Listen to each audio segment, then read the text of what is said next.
नमस्कार, स्वागत है आपका खबर फर्स्ट में। मैं आशुतोष पांडे। नवंबर में झारखंड में चुनाव है और ओपिनियन पोल हमारे पास है।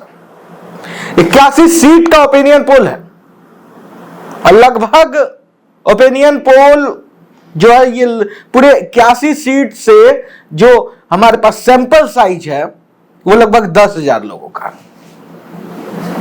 आपको एक एक सीट के बारे में बताएंगे कि कौन से सीट पे कौन जीत रहा है। क्या इस बार भी झामुमो सरकार बना ले जाएगी या बीजेपी करेगी पलटवार? ये सबसे बड़ा सवाल। क्या नरेंद्र मोदी का जो नाम है वो झारखंड में चलेगा? क्या बीजेपी के दांव के आगे झामुमो पस्त हो जाएगी ये, या एक बार फिर आदिवासी कार्ड खेलकर झामुमो सरकार बना लेगी? ये सारे तमाम सवालों का जो जवाब है महज कुछ मिनटों में इस वीडियो पे आपको मिल जाएगा। राजमहल से स्टार्ट करेंगे और 81वां सीट 81 की 81 सीटों का आपके पास अभी ओपिनियन पोल होगा। बिना स्किप देखिएगा, इसमें आपका भी विधानसभा सीट का ओपिनियन पोल है। स्टार्ट करते हैं राजमहल से। राजमहल से अनंत कुमार ओझा बीजेपी के उम्मीदवार पिछले चुनाव में मैं अगर बात करूं तो पिछले चुनाव में 2019 में 88,904 वोट लाए थे। वहीं आजसू से एमडी ताजुद्दीन 76,532 वोट लेकर आए थे। लेकिन यहां से बीजेपी जो है 12,372 वोट से जीत गई थी। लेकिन इस बार समीकरण कुछ अलग है। देखिए, राजमहल से जो बीजेपी का सीट निकला था उसके पीछे बहुत बड़ा खेला खेला गया था। झामुमो के भी कुछ लोग सपोर्ट किए थे, तब जाके बीजेपी सीट बचा पाई थी। लेकिन इस बार का समीकरण अलग है। लेकिन फिर भी ये सीट जो है बीजेपी बचाने में कामयाब हो जाएगी। भले मार्जिन 4 से 5,000 का होगी विनिंग मार्जिन। नेक्स्ट सीट जो है वो बोरियो। ये सीट जो है एसटी सीट है। यहां से लोबिन हेम्ब्रम जेएमएम के झामुमो के लोबिन हेम्ब्रम 77,365 वोट लाए थे। वहीं सूर्य नारायण हांसदा जो बीजेपी के थे उन्हें 59,441 वोट आया था। 17,924 वोट से झामुमो ये सीट जीत गई थी। और इस सीट पे भी इस बार भी झामुमो का अच्छा पकड़ रहेगा। इस बार भी झामुमो के ही कैंडिडेट इस सीट को जीतते नजर आ रहा है। क्योंकि लोगों से जब बातचीत करने के दौरान देखिए बहुत सारी चीजें हैं जो इस बार ओपिनियन पोल में सामने आया। सबसे पहले बाहरी वर्सेस भीतरी का जो मुद्दा है, दिक्कू वाला जो मुद्दा है कि बिहार से उत्तर प्रदेश से कुछ लोग आके जो झारखंड में बस गए हैं, झारखंड के बसिंदे कहला रहे हैं, यह मुद्दा भी है जो झामुमो के पक्ष में जा रहा है। आदिवासी समुदाय लगभग झामुमो के तरफ है और बोरियो में खास करके ये देखने को ज्यादा मिल रहा है। बरहेट की बात करें तो ये भी एसटी सीट है, रिजर्व सीट है। यहां से खुद हेमंत सोरेन चुनाव लड़े थे पिछली बार। हेमंत सोरेन पिछली बार 73,725 वोट लाए थे। वहीं सीमोन माल्टो बीजेपी से 47,985 वोट लेकर आए थे। 25,000 से ज्यादा मार्जिन से हेमंत सोरेन ये चुनाव जीत गए थे, 25,740 वोट। तो ये सीट भी साफ तौर पर दिख रहा है कि ये सीट जो है ये झामुमो के तरफ चला जाएगा। पाकुड़ का हम डिस्ट्रिक्ट वाला सीट का बात करें, जो पाकुड़ डिस्ट्रिक्ट सीट है, पाकुड़ डिस्ट्रिक्ट में जो सीट है उसकी बात कर रहे हैं तो लिट्टीपारा एक सीट है, एसटी सीट है। ये यहां से दिनेश विलम मरांडी झामुमो के कैंडिडेट यहां से चुनाव जीत गए थे और मार्जिन जो था वो डेनियल किस्कू को 13,903 वोट से हरा दिए थे।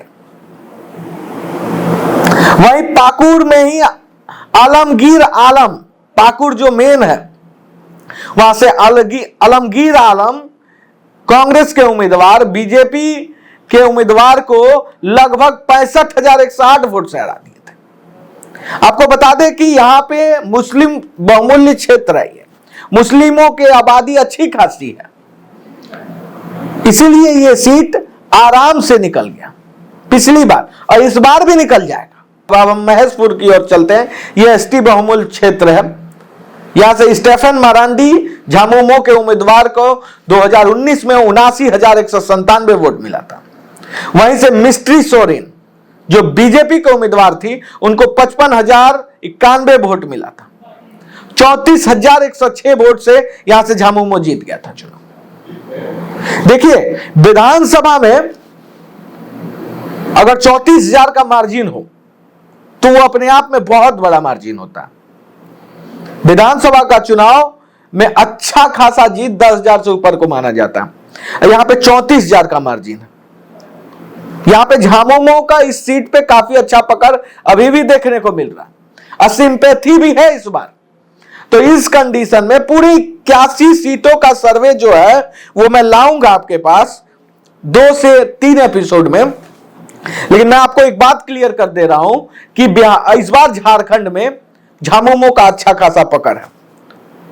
पंकज मिश्रा का गिरफ्तारी भी और पंकज मिश्रा के जितने भी समर्थक है वो भी कहीं ना कहीं इस बार झामुमो को सीट जिताने के लिए कोशिश करेंगे। साहिबगंज की अगर हम बात करें तो पंकज मिश्रा के अगेंस्ट भी लोग हमें मिले।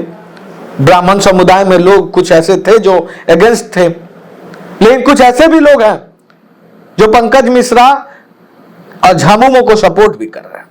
तो इस तरह देखने वाली बात होगी कि चुनाव का नतीजा आते आते अगर यह समीकरण नहीं बदलता तो झामुमो सरकार बना सकती है। नेक्स्ट सीट की ओर चलते तो दुमका डिस्ट्रिक्ट की ओर अब हम आगे बढ़ते हैं।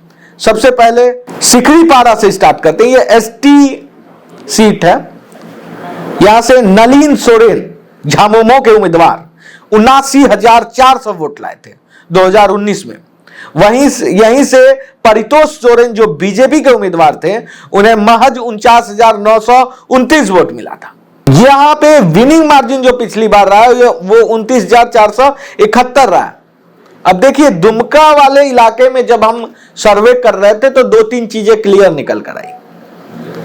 वहां पे जो आदिवासी समुदाय है उसमें मिक्स मतलब 2 तरीके का देखने को मिला बटते हुए। कुछ झामुमो के तरफ है तो कुछ झामुमो के अगेंस्ट है।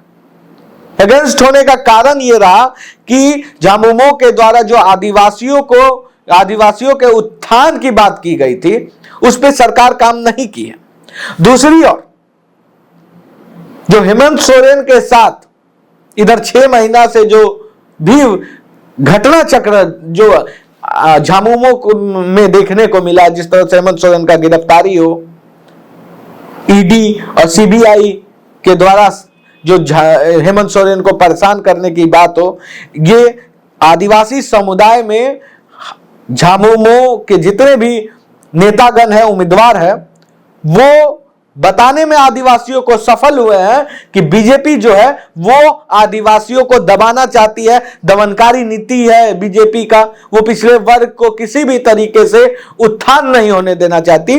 तो इसका जो असर है, ये जो मिथ फैलाया गया है झामुमो के द्वारा, उसका असर आपको 2024 के इलेक्शन में देखने को मिलेगा। आगे चलते हैं हम। नेक्स्ट जामताड़ा, ये डिस्ट्रिक्ट वाला सीट का मैं बात कर रहा हूं। यहां से नाला रविंद्रनाथ महतो झामुमो के उम्मीदवार हैं। पिछली बार चुनाव 2019 में 61,356 वोट लाए थे और 3,520 वोट से सत्यानंद झा को, बीजेपी के उम्मीदवार को, हरा दिया था इन्होंने। इस बार लेकिन देखिए, जामताड़ा में बीजेपी पहले से ज्यादा मजबूत हुई है और इस बार कोई बड़ी बात नहीं कि जामताड़ा डिस्ट्रिक्ट वाला जो सीट है वहां से बीजेपी चुनाव जीत जाए। लेकिन वहीं जामताड़ा का अगर हम बात करें तो यहां से इरफान अंसारी 1,12,829 वोट लेकर आए थे और जो 38,741 वोट से वीरेंद्र मंडल को हरा दिया था 2019 में। तो इस बार भी कुछ ऐसा ही देखने को मिलेगा। दुमका डिस्ट्रिक्ट की अगर हम बात करें तो दुमका में यहां पे एसटी सीट है, ये यहां से खुद हेमंत सोरेन चुनाव लड़े थे, जेएमएम के तरफ हेमंत सोरेन लड़े थे, 81,000 वोट आया था। 13,188 वोट से बीजेपी के उम्मीदवार को उन्होंने हराया था। जामा की अगर हम बात करें तो जामा में भी आपको बता दें कि बीजेपी के साथ झामुमो का कड़ी टक्कर देखने को मिलेगी 2024 में। झारमुंडी बदाल की अगर हम बात करें तो यहां पे कांग्रेस का अच्छा पकड़ है, देखने को मिला कि कांग्रेस यहां से सीट निकाल सकती है। देवघर मधुपुर की अगर हम बात करें तो यहां से हाजी हुसैन अंसारी झामुमो के जो कैंडिडेट हैं वो पिछली बार 88,155 वोट 115 वोट लाए थे, और राज परिवार बीजेपी के जो उम्मीदवार थे उनको 65,046 वोट मिला था। 23,000 प्लस वोट से झामुमो यहां से चुनाव जीत गई थी। सारथ की अगर हम बात करें तो यहां से रणधीर कुमार सिंह बीजेपी के उम्मीदवार को लगभग 74,000 वोट मिला था, और यहां से जेवीएम उदय शंकर सिंह जो जेवीएम के उम्मीदवार थे उनको 52,667 वोट मिला था। 21,328 वोट से यहां से बीजेपी जीत गई थी पिछली बार। लेकिन इस बार जो मामला है वो थोड़ा पेचीला है, लोग कहीं ना कहीं बीजेपी से असंतुष्ट नजर आ रहे हैं झारखंड में।